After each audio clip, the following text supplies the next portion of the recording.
Hey guys, Christian with the Groundwork team here to show you the notes feature. So there's two areas you can add notes, one being in the add new lead and then one being inside the lead card. So in the add new lead button here, we'll scroll to the bottom. You can add the notes here. Now these notes are only viewable by you and your team. They are not viewable by the customer.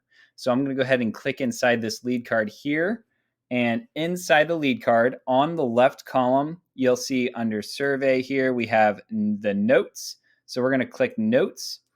We can add multiple notes here. So I'm just going to add a note, and you can add a note to your team. So again, customers cannot see this. So they would prefer if we called after 5 p.m.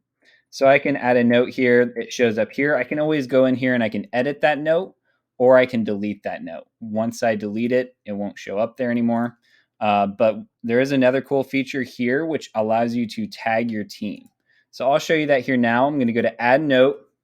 You can do the @ symbol here, and then you can choose which team member you want to tag. So let's say there's something special I want to tell the Groundwork admin here. Take a look at this. I'm going to click save. All right. And then if I go to my lead dashboard here, you'll notice my mentions right here at the top. So if I click this, oh, hey, look at this. Take a look at this. All right. I'm going to go ahead and click on this. It's going to take me to that note directly.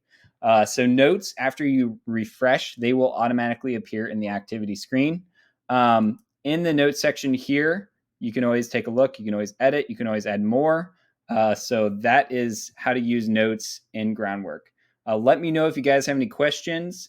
You can always reach out. We have a cool new support center here. You can reach out to me, my phone number, schedule a meeting, or you can reach out to the support channel here. So looking forward to talking with you all. Thanks.